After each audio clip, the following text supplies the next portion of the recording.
the position of the tongue and roof of the mouth. As I have told you, tongue is used in production of both vowels and consonants. The consonants like t, d, s, z, ch, ch, sh, z, l are produced with the help of the tongue.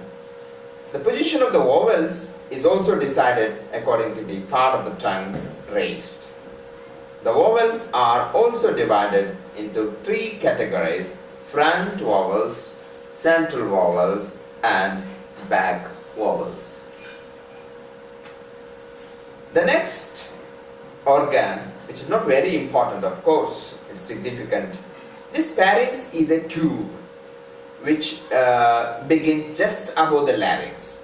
It is about 7 centimeters long in women and 8 centimeters in men. It is divided into two parts. As a stop end, one part is being the back of the mouth and the other part is being the beginning of the way through the nasal cavity. If you look in the mirror with your mouth wide open, you can see the back of Perixx. That is visible, clearly visible. Perixx is just at the back of the mouth, which connects a nasal cavity. Larynx is another organ. The front portion of the larynx is generally known as Adam's apple. I assure you that this part, in some people it is very, very visible.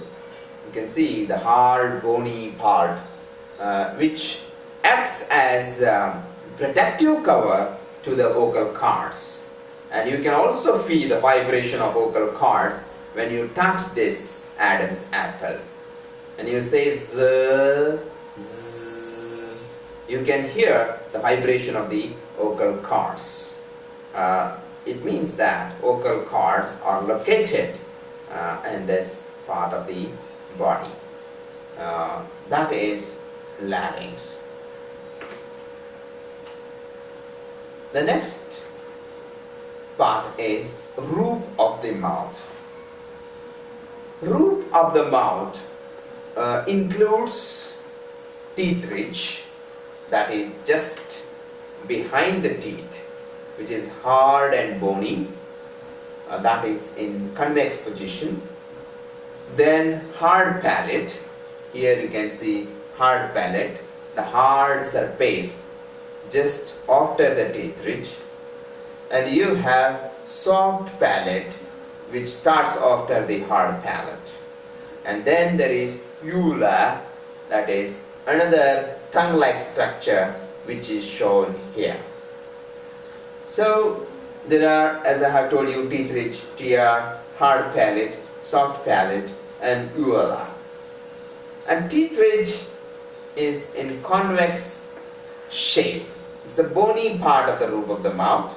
It lies immediately behind the upper front teeth. It's also called alveolar ridge. Alveolar sounds are produced with the help of teeth ridge. Hard palate comes after the teeth ridge. It's also hard and bony, but its shape is concave. The soft part of the roof of the mouth is called soft palate. Immediately after the palate, the roof becomes soft and fleshy. This part also includes velum.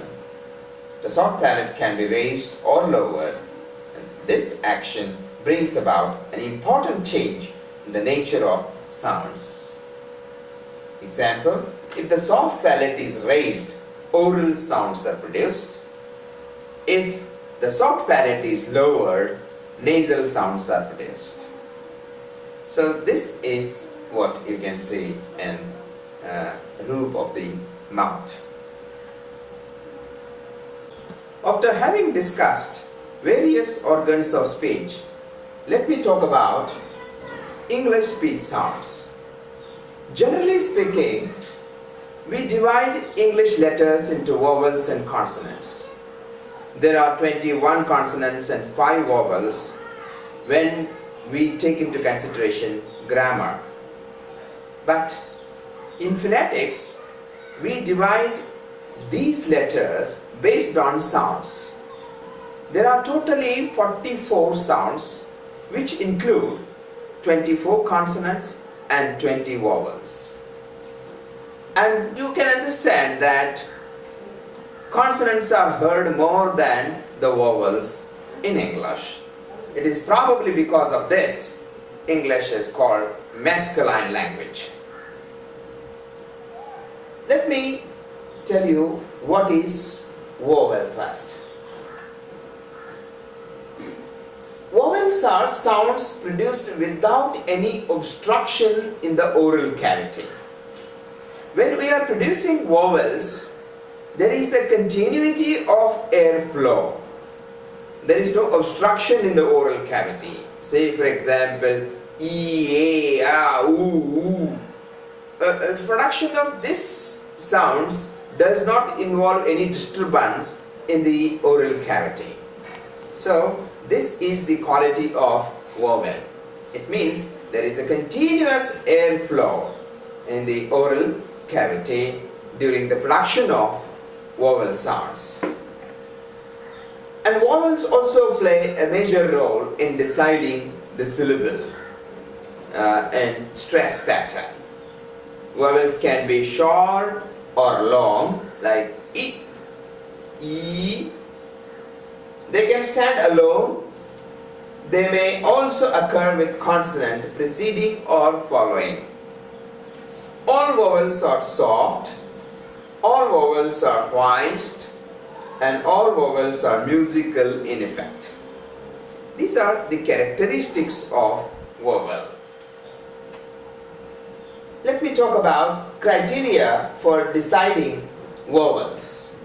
When we describe a vowel, 4 major things are to be taken into consideration.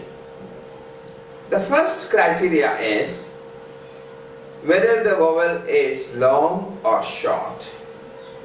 For example, U, Oo, I, E, A, A. So here you can see short vowel or long vowel. And another important aspect is part of the tongue raised. Which part of the tongue is raised? Whether front part of the tongue is raised, central part of the tongue is raised, or back part of the tongue is raised. Based on this, we divide vowels into 3 categories: front vowels, central vowels, and back vowels. Another important criteria is how much the tongue is raised. Whether the tongue is near to the roof of the mouth, whether the tongue is just middle of the roof of the mouth, or whether the tongue is below the roof of the mouth. Based on this, again, mid vowels, closed vowels, and open vowels are decided. And the last criteria for describing vowel is shape of the lips. Whether the lip is in spread position, neutral position, rounded position, or close rounded position. So these are the 4 criteria when you describe an English vowel sound. Here is a vowel chart. There are 3 divisions, as you see in the second line: front, central, back, and again 3 divisions: vertical line, close, mid, open. E is long and close to the roof of the mouth. I is a short vowel, close to the roof of the mouth. Oo, oo are also closed vowels, where back part of the tongue is raised towards the roof of the mouth. And mid vowels particularly, there are 3 vowels which are known as central vowels: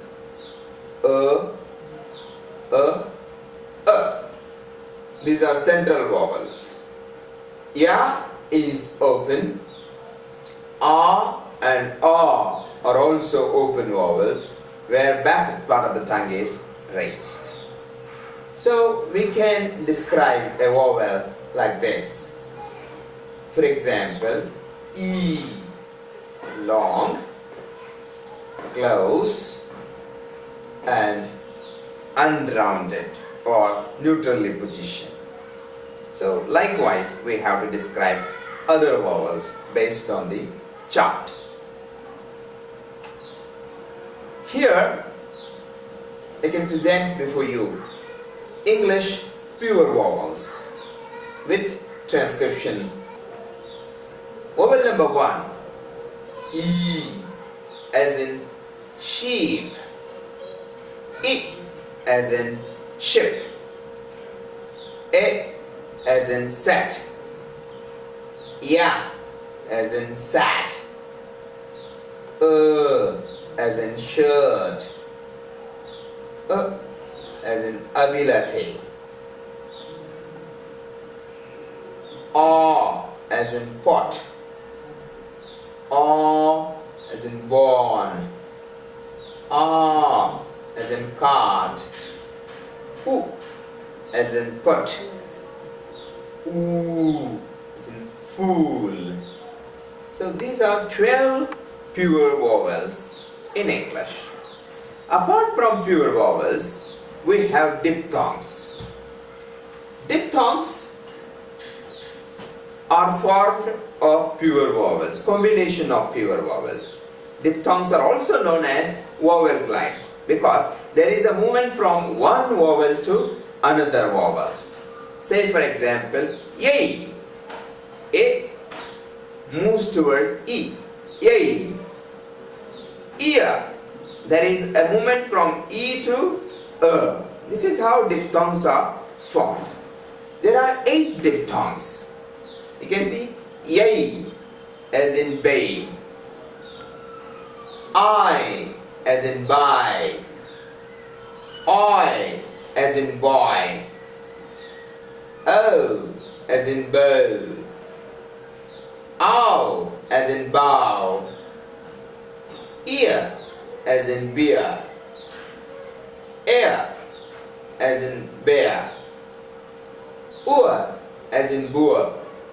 These are 8 diphthongs which play a major role in production of English words. After discussing vowels, let us discuss English consonants. English consonants are produced with obstruction in the oral cavity.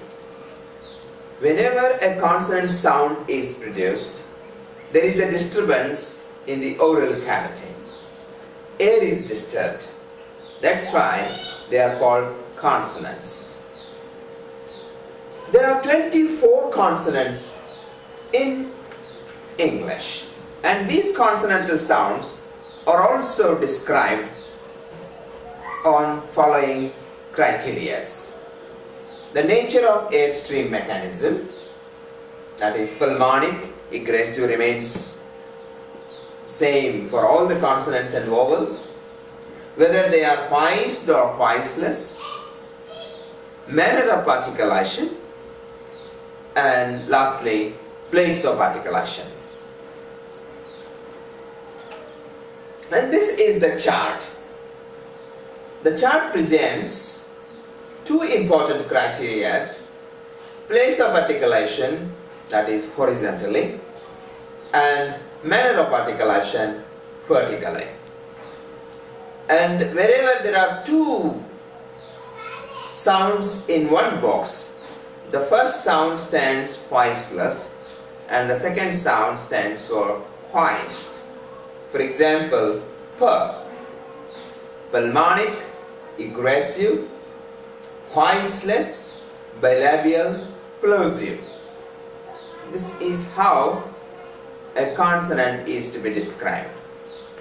Or the most simple way is to give 3-term levels. Today we are talking about 3-term levels, which includes voiced or voiceless, place of articulation, and manner of articulation. Because The ear-stream mechanism, which is pulmonic egressive, remains same with all the vowels and consonants, need not be repeated while describing consonants.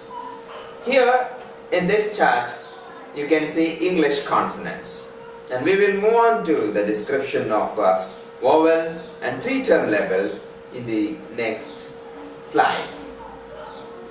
Here you can see P as in pit, B as in bat, T as in try, D as in dry, K as in cry, G as in gate, Ch as in chair, Ch as in judge, F as in fat, V as in van, Th as in thin, D as in that, S as in sit, Z as in zip, Sh as in shirt, J as in measure, M as in mat, N as in nap, N as in king, H as in hat, L as in lap, R as in rat, Y as in youth, W as in wet. Consonant. To describe a consonant, three important criteria are followed. The first one is whether the consonant is voiced or voiceless. The second criteria is manner of articulation, and the third is place of articulation. Voiced and voiceless consonants can be easily identified based on the vibration, but manner of articulation and place of articulation are to be studied in detail. In manner of articulation, we have 8 categories. The first one is plosive sounds. Plosive sounds are produced when the air is blocked behind and released suddenly. Sounds like P, P, T, D, K, G are produced in this way. While producing these sounds, there is a complete closure in the oral cavity, and suddenly there is a release, and it's like exploding, and this creates some sort of explosive sound, and that is called plosive. Say for example, P, B are produced with the help of lips. The air is blocked behind lips and immediately released. T, D, the air is blocked behind the teeth ridge and immediately released. K, G, the air is blocked near the velar and air is immediately released. These are plosive sounds. The second point in manner of articulation is fricative sounds. Fricative sounds are those in which the airstream is not completely blocked like in plosives. The air is obstructed from flowing freely. The air passes through a narrow opening with a friction. The sounds produced in this manner are F, V, Th, Th, S, Z, Sh, J. Here, air is immediately released as soon as it is blocked. It means there is no complete closure as we find in plosive sounds. The next in manner of articulation is affricates. Affricates share the characteristics of plosive sounds. There is a closure, but the amount of closure is not that much of plosive sounds. Affricates are also like plosives. During the articulation of affricate sounds, there is complete closure followed by slow release of articulating organs. Sounds like ch, j are produced in this way. Next is nasal sounds. It's very easy to identify nasal sounds because nasal sounds are produced when the part of the air passes through nasal cavity, and these sounds are called nasal sounds. Sounds like m, n, ng are produced in this way. Roll sounds are produced with intermittent air closure. R, r, like this. There is flaps of air passing through, and there is vibration you can feel at the hard palate. And you can see when words like roll, rat. So the consonant s is also called trill here. It's because of continuous production of puffs